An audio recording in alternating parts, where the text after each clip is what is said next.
Hola, ¿qué tal? Muy buenas, bienvenidos a un nuevo vídeo en el canal. En esta ocasión, bueno, para hablar de Fórmula Uno, porque la última vez que lo hicimos fue antes de esas carreras de Australia y China, y esas carreras ya se han disputado y vamos a analizarlas un poquito junto al papel de los dos pilotos españoles, junto a, bueno, esas dos primeras carreras para Fernando, esas dos primeras carreras para Carlos Sainz, para ninguno de los dos buenas, ya anticipo. Y como siempre que hablamos de Fórmula Uno, me acompañan Carde y Cepeda. Muy buenas, chicos, ¿qué tal? Hola, ¿qué tal? Bueno, a hablar un poquito de los dos españoles. Espero que cuando nos reunamos por aquí, después de otras carreras, tengamos mejores cosas de las que hablar en el tema Fernando Alonso y Carlos Sainz, porque el inicio, bueno, pues ha sido bastante aciago. Vamos a ello y luego ya hablamos de China, de Australia y un poco esas dos carreras, lo más destacado de ellas. Pero vamos a hablar, si queréis, primero de Fernando, que, bueno, dos DNFs, uno por un error en el que acaba en el muro, otro por, bueno, esos frenos que dijeron basta en la vuelta 4 de China. El inicio de Fernando, sobre todo, bueno, esa dolorosa imagen de que Stroll lleve 10 puntos, Fernando cero, un poco toda esta situación, que estamos entrando ya Carde en el punto de, bueno, que lo quieren retirar otra vez y llevamos dos carreras. Entonces, bueno, pues no sé cómo ves un poquito este inicio complicado de Fernando Alonso en Aston Martin. Es verdad que el inicio ha sido muy malo y que casi nos tenemos que remontar a las épocas de McLaren Honda cuando el motor reventaba carrera sí, carrera también, para ver resultados tan malos, pero al final Fernando no es inocente de todo, pero bueno, es poco culpable de lo que le ha sucedido. Es verdad que en Australia se juntan muchos factores como la pista mojada, la grava y demás, pero él hace la misma trazada que hizo las vueltas anteriores y tiene la mala suerte de que el coche sale despedido por la grave que ha dejado Gasly en pista, que esa curva no está muy bien diseñada y cada vez que metes un poco la rueda escupe la tierra hacia dentro de la pista. Y, y bueno, luego en China, pues un problema de frenos que al final ahí sí que no puede hacer absolutamente nada, problema mecánico. Y sí que es sorprendente que desde la primera vuelta estuviera sacando algo de humo por los frenos. Pero bueno, también yo creo que hay que quedarse con lo bueno, que en Australia en esas condiciones mixtas estaba haciendo muy buena carrera y estaba metiendo bastante tiempo a Stroll, que está muy fuerte en clasificación este año y está teniendo buena consistencia, pero Alonso le estaba metiendo unos 10 segundos y además estaba rodando a ritmo de los Mercedes, entonces parece que este año el coche se adapta un poco mejor a lo que Fernando necesita. Y bueno, en China sí que dio destellos de que el coche era muy rápido, sobre todo en la Q1, que se va a poner segundo. Y si algo se le puede achacar a Fernando estos últimos años es el segundo intento con el neumático, el intento bueno, por decirlo de Sí. alguna manera, que ahí sí que le está fallando un poco. A lo mejor eh, estos pilotos es muy difícil decirles que no vayan al límite porque es la forma que tienen ellos de pilotar, pero casi compensaría más que se dejara una décima o décima y media y pudiera cerrar la vuelta a los malos intentos que está teniendo. Por lo demás, yo creo que el ritmo está ahí. Ahora si viaja a la fábrica antes de Japón, seguro que hablar con Newell le ayuda para entender un poco algún tema de setup y creo que recuperará el ritmo y los que le dan por retirado tendrán que rendirse al uno de más. Sí, porque aquí hay que valorar todo. O sea, al final hay que valorar que, bueno, en esa clasificación en Australia rompe el suelo y no puede entrar en Q3. Por eso, bueno, ese error en carrera con lo de la grava, que al final en China abandona, pues por algo ajeno a él, como es, bueno, esos frenos, ¿no? Y ese sobrecalentamiento, y que Stroll, pues si no es por las descalificaciones de China, no puntúa. Y si no es por la buena estrategia de Aston Martin en Australia, pues a lo mejor hubiera sacado bastante menos puntos de los que saca. Entonces aquí hay que entrar a valorar todo y bueno, poner todo en la balanza, pero obviamente, bueno, cuando eres un piloto tan grande, pues tienes muchos detractores que a la mínima pues salen a cazar y a criticar. Cepeda, tema Fernando Alonso y bueno, un poco este convulso inicio que esperemos que mejore. Por cierto, bueno, en las últimas horas se ha hablado mucho del túnel de viento de Aston Martin y de cierto optimismo. Pero bueno, de aquí vamos a ver cómo va creciendo todo eso. Cepeda, Fernando y Aston Martin esta temporada. Sí, bueno, respecto a lo de Alonso, bueno, yo creo que es un poco lo de siempre, ¿no? Yo creo que hay gente que nunca ha tragado a Fernando Alonso, yo creo que por su forma de ser también, pero sobre todo porque yo creo que es un piloto que, al margen de lo que puedas leer en redes sociales, yo creo que si hablas en el paddock con cualquier piloto, jefe de equipo, incluso periodistas internacionales de cualquier país, todo el mundo te lo va a colocar entre los 5, como mucho 10 mejores pilotos de la historia de alguien, pero vamos, me jugaría bastante dinero a que la mayoría te lo pone en el top 5. Y yo creo que eso choca un poco con el público actual de la Fórmula 1, que lo único que hace es sentarse y ver quién gana y quién queda segundo y tercero, y el resto es como que no tiene valor las cosas que hace. Esto no choca con, evidentemente, ser crítico con Fernando y con, evidentemente, exigirle que rinda conforme a su nivel.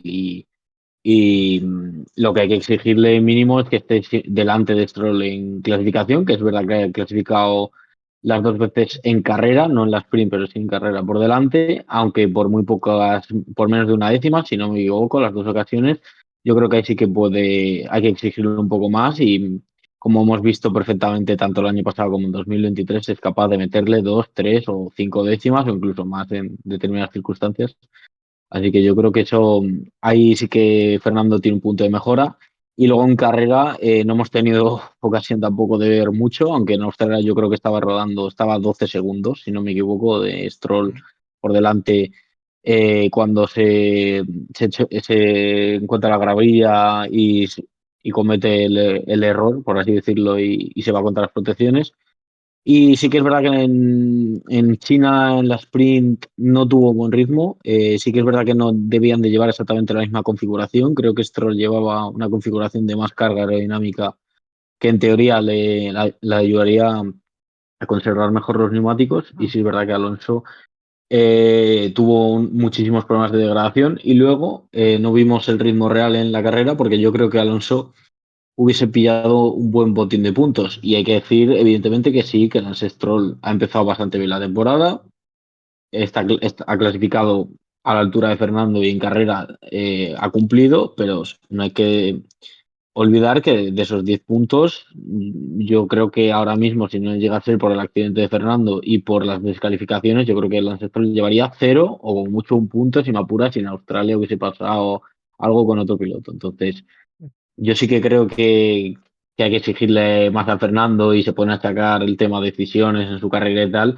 pero de vez en cuando, a la mínima, lees cada cosa en redes sociales que es Sí, sí. exagerado. Y nunca se le puede dar por muerto, que al final él siempre lo ha demostrado y bueno, al final el rendimiento y el ritmo está. Vamos a ver si acompañan, bueno, pues todos esos factores. Por cierto, en esa sprint que comentaba Cepeda, creo que achacó el propio Fernando problemas de energía en el coche también, Sí, bueno, ligados un pero aún poquito así, o a Alonso. sea, Sí, eso sí, pero también tuvo problemas con los neumáticos. sí, sí, degradó mucho, degradó mucho. Bueno, pues vamos a hablar de Carlos Sainz, que ha cogido su primer punto en China después de esas descalificaciones. Bueno, acabó finalmente décimo, pero que no ha empezado con buen pie la temporada. Y no se le ve del todo cómodo en el coche. Bueno, y todavía le queda bastante. Te pregunto a ti primero, Cepeda, ahora, por el piloto madrileño, por Carlos, y bueno, un poco. ¿Cómo le estás viendo en este inicio de temporada? Porque ha sacado un punto, pero bueno, no sé hasta qué punto su inicio es mejor que el de Fernando. Todo depende de con quién lo compares y normalmente con quien lo tienes que comparar es con su compañero de Claro. garaje.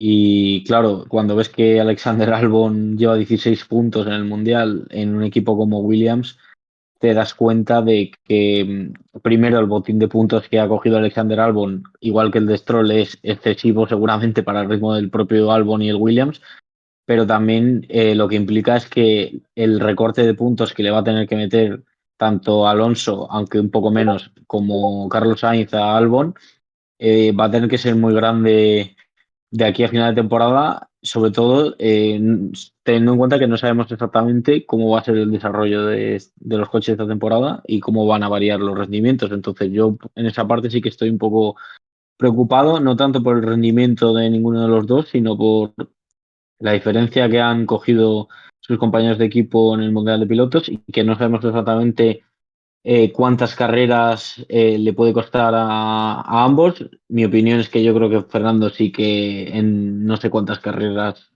10 igual, yo creo que ya estará por delante, quiero pensar. Y en el caso de Sainz, me genera más dudas por el hecho de que, aunque creo que llegará a un punto en el que sea igual o más rápido que Albon, porque yo creo que es mejor piloto que Albon, sí que es verdad que en un equipo como Williams, recortar 15 puntos yo creo que es bastante complicado. Entonces, vamos a ver si es el quinto coche holgado, como no ha sido el caso en China, tendrá más opciones de recortar esos puntos. Si se va alternando con otros equipos, ya empezará a ser más complicado. También había que comentar el tema este que salió hace un par de días del tema del chasis Sí. de Williams, que se decía que el chasis de Carlos Sainz era reconstruido del año 2024 de todos estos accidentes que tuvo el equipo Williams. Y es un tema que ha levantado bastante controversia y de hecho el propio jefe de equipo de Williams, James Bowles, ha salido, si no me equivoco, esta tarde a aclarar que poco más que decir que corrían los dos con la misma especificación y que no había diferencias de ningún tipo. Espero que así sea, pero sí que es verdad que con los accidentes que tuvo Williams en 2024 y con el poco presupuesto que yo creo que todavía tiene en la actualidad, no me extrañaría nada que sí que hubiesen utilizado, no sé si en ambos coches o en uno, piezas usadas. Carde, este inicio de temporada de Carlos, bueno, con ese rumor del chasis y un poco, bueno, estas dos primeras carreras, ¿no? Que el propio Carlos decía, bueno, en Bahrein el coche corría, las cosas me salían rápido y ahora no parece eso, parece otro coche diferente. Por seguir un poco en la línea de Cepeda, sí que, bueno, yo creo que lo que se ha hablado de Williams es que tenían tres chasis, lo cual puede dar margen a que Carlos pruebe uno distinto. Y sí que es verdad que puede ser que sea la misma especificación, pero si Carlos ha cogido el chasis de Colapinto, que sería lo más lógico, con los accidentes de final de temporada, pues ese chasis tiene que estar de alguna manera reconstruido, no estar tan entero como acabó el de Albon. Entonces, sí que puede ser la misma especificación, pero que no esté al 100%, por decirlo de alguna manera. Respecto a los puntos, pues es que Williams en dos carreras ya ha igualado los puntos de la temporada pasada, que consiguió Sí, 17 pero puntos. Y es que eso, en la línea de lo que dice Cepeda, a Carlos le va a costar mucho recuperar la ventaja que Albon ya ha conseguido, porque además no se tendría que esperar un gran desarrollo por parte de Williams, no por la trayectoria del pasado, sino por los recursos que puedan utilizar respecto a otros equipos, porque entiendo que ya dentro de muy poco se centrarán plenamente en el 2026 y otros equipos, a lo mejor como Aston Martin, pues por presupuesto y por personal tendrían que dar ese paso hacia adelante y superarles, y los puntos van a estar todavía más caros para ellos. Y luego respecto a Carlos, sí que es verdad que es sorprendente, y él mismo lo ha dicho, el cambio de rendimiento que ha habido entre los test y las primeras carreras, porque a Carlos normalmente vemos que le cuesta un poco cuando hace un cambio de equipo, pues arrancar, adaptarse al coche. No es un piloto que esté, por decirlo de alguna manera, tocado por la varita, sino que es un piloto muy trabajador y que se pone al mono, y todos los equipos agradecen todas las aportaciones que hace, pero le cuesta un poco arrancar. Le costó arrancar en Renault, le costó un poco también arrancar en Toro Rosso. En Ferrari la segunda parte de la primera temporada fue muy buena, pero es verdad que al principio pues le costó un poco más. Y bueno, yo creo que ahora Williams también es un coche muy particular, que se me ha sido mucho de velocidad punta y circuitos que tenga baja carga va muy bien, pero en otro tipo de circuitos lo cuesta. Por eso también es normal que le cueste a China, y Albon ya lleva mucho tiempo en el equipo, conoce muy bien el coche. Pero bueno, sí que es verdad que nos queda la duda de saber si influye tanto el tema de chasis o no. Cuando Carlos dijo el otro día al acabar la carrera que tenían que buscar qué es lo que estaba pasando con su rendimiento, son unas palabras sorprendentes para venir de Carlos Sainz, que normalmente suele buscarse él en qué tiene que mejorar, no que el equipo le proporcione lo mejor, porque eso no se lo hemos visto en ningún momento de su carrera. Entonces yo creo que por ahí van un poco los tiros, por el tema del chasis, pero creo que es importante también quedarse con que le han arropado muy bien, le ven como un líder, están con él para apoyarle en todo lo que haga falta, y eso es un poco también lo que necesitaba Carlos en su carrera. Así que yo creo que con el paso de las carreras vamos a ver un Carlos mucho más fuerte, que considero que acabará haciendo algo. Bueno, pues vamos a ver si la evolución es positiva, que bueno, obviamente a mejor tiene que ser porque a peor no se puede ir, pero vamos a ver si es positiva, ¿no? Y si bueno, vemos a los españoles pues dando ese rendimiento que podíamos esperar al principio de la carrera. Sobre las dos carreras, bueno, vemos sobreimpresionada ese Mundial de Pilotos, también ese Mundial de Constructores. No sé, algo que queráis opinar de las carreras, el caos de Australia, porque al final, bueno, con toda esa lluvia, pues las salidas de pista, cuando se puso a llover al final, y ese botín de puntos que cogieron los Albon, Stroll, etcétera. Y en China, bueno, pues una carrera más de estrategia, muchos a una parada, y al final, bueno, pues puntos para Haas, que fue de esa zona media el que más triunfó, ¿no? Con los dos coches en zona de puntos. No sé si queréis destacar algo de las carreras, algo que os llamara la atención, Carde, CP. Pues de Australia yo creo que, a pesar de ser una carrera completamente loca, de las que tenemos muy poquitas por temporada, y que se agradece de cara al espectador, porque al final está constantemente pasando cosas, sobre todo en la parte final de la carrera, que es verdad que la parte intermedia fue un poco más aburrida, porque cuando aparecen las condiciones mixtas es cuando nos divertimos un montón. Sí que es verdad que cuando hay lluvia continuamente, pues cuesta un poco más, pero cuando hay ese ciclo de pasar de seco a lluvia o de lluvia a seco, pues es súper entretenido, y ahí tenían una papeleta muy difícil los rookies. Y al final yo creo que destacaron sobre todo Bortoleto, que es verdad que tuvo el accidente, que también fue un accidente un poco extraño, porque parece que se rompe la suspensión trasera, pero muy buen papel de Kimi Antonelli, que a pesar del trompo que hizo, pues mostró un ritmo buenísimo, y cuando un piloto va bien en esas condiciones, normalmente es que tiene mucho talento. Y bueno, pues también destacar la consistencia de pilotos como Albon, Stroll o Hülkenberg, que supieron estar ahí.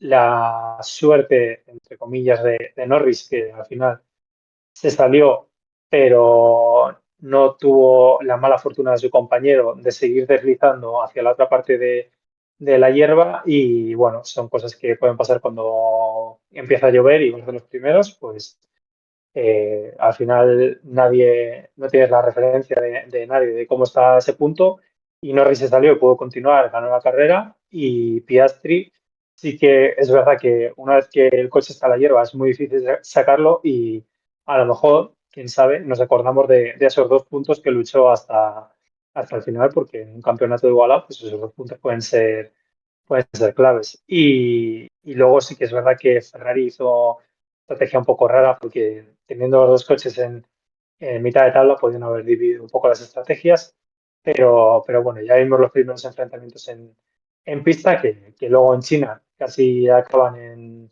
en un toque fatal, porque a pesar de que a Leclerc se le rompió parte del alerón, pudo continuar a un ritmo bastante bueno y sin tener que perder mucho tiempo la parada. Y Hamilton no pinchó, porque en este tipo de accidentes es muy raro que el alerón no corte parte de la lámina del neumático. Y bueno, por comentar así alguna cosilla de China, que parece que Piastri empieza a dar señales de que quiere estar ahí, de que quiere luchar el campeonato, de que va a buscar más consistencia, porque en Australia es verdad que también mostró un ritmo muy bueno, a pesar de que se quedó atascado en la hierba, pero si no podría haber hecho segundo o primero fácilmente y ahora estaríamos hablando de que sería líder del mundial y un Norris en China que volvió a cometer un error en sprint, que cometió errores en todas las qualis, que en carrera tuvo que dar gracias por el problema de frenos, pero tampoco cada vez que se quería acercar a Piastri subía el ritmo, lo tenía muy controlado y como empiece otra vez a estar dubitativo, se le puede hacer la temporada muy larga y las declaraciones que ha hecho de que empezará a pensar en el campeonato de mitad de temporada no le ayudan en nada.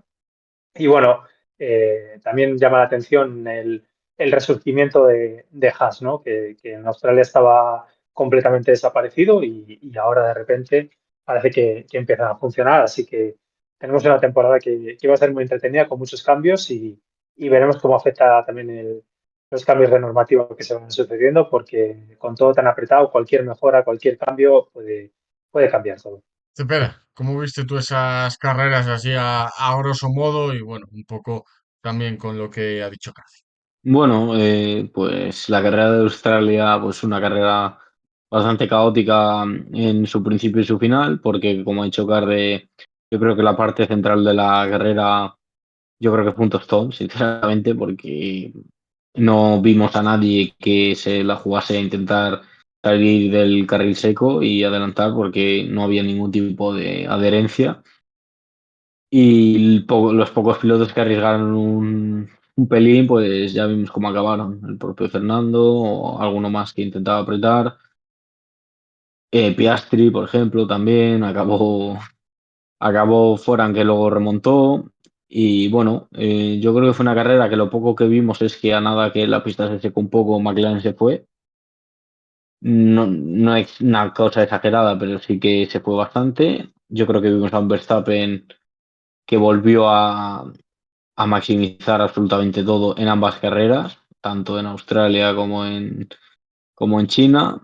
Eh, Vimos una Ferrari ya en mojado muy decepcionante y yo creo que se confirmó para mal incluso en China, porque yo creo que en seco ya esperábamos un rendimiento mejor y se vio que estaban por detrás de clarísimamente de McLaren, te diría que de Mercedes y ahí con Verstappen, porque Red Bull no sé muy bien dónde colocarlo, pero yo creo que Ferrari sí que podemos decir que de momento es la gran decepción de lo que llevamos de temporada, porque en teoría parten con la dupla más fuerte y porque tal y como acabaron el año pasado, a finales de temporada, que estuvieron peleando el Mundial de Constructores hasta el final y yo creo que acabaron con un coche que en función del circuito era primero o segundo, yo creo que han pegado algún tipo de bajón en el invierno, no sé muy bien por qué, no sé si es que han querido cambiar demasiado el monoplaza más de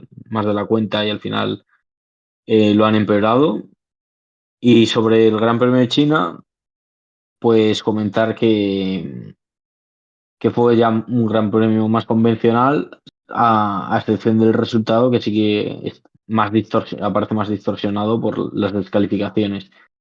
Pero yo creo que ahí sí que vimos un McLaren muy fuerte, aunque sí que es verdad que no fue un dominio aplastante, es decir, en ningún momento tuvieron parada gratis ni cosas de ese estilo que hemos visto en el pasado con equipos como Red Bull o Mercedes en su momento, es decir, estaban a una distancia de 5 o 10 segundos de los coches de detrás, que en un circuito largo como China y con bastante degradación, aunque el domingo no hubo ni parecido a la de la sprint, pero sigue habiendo degradación, no es una diferencia muy significativa.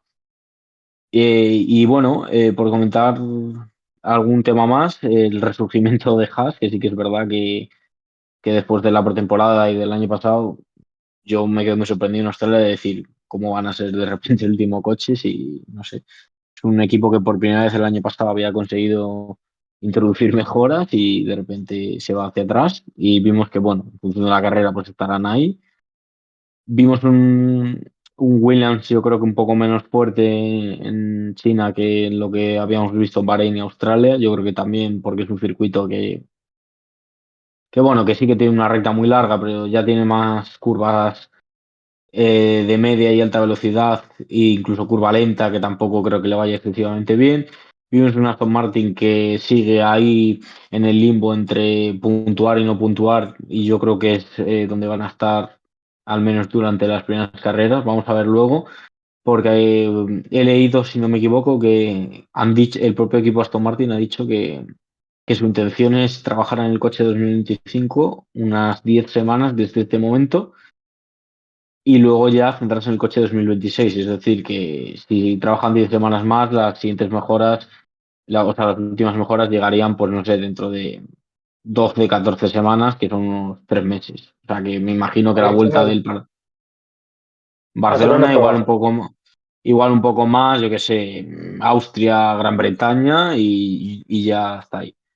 O sea, que vamos a ver de qué son capaces, porque como hemos dicho antes, a poco que mejores con la igualdad que hay en la zona media, te puedes colocar muy fácil y vamos a ver porque han sido dos carreras en las que ha sido muy fácil puntuar para los equipos de abajo, pero a nada que el top 3 o sea, el top 4 empiece a puntuar, vamos a ver en el asiento Red Bull qué pasa, si empiezan a copar las 7 8 primeras posiciones y no ocurren descalificaciones ni carreras locas, lo máximo que puede aspirar un piloto de zona media baja es una P9 o P10, así que vamos a ver en Japón qué pasa. Pues sí, vamos a ver qué es lo que pasa, pero bueno, para Japón todavía habrá que esperar un poquito después de este impasse de las dos primeras carreras. Así que nada, en este vídeo lo vamos a dejar aquí. Gracias Cepe, gracias Carde, un vídeo más. Hasta luego. Placer. Y gracias a todos los que veáis el vídeo, suscribíos, dadle like, activad la campanita y comentad lo que queráis sobre, bueno, este inicio de temporada de Alonso, de Sainz y estas dos primeras carreras del campeonato. Nos vemos en la próxima. Adiós.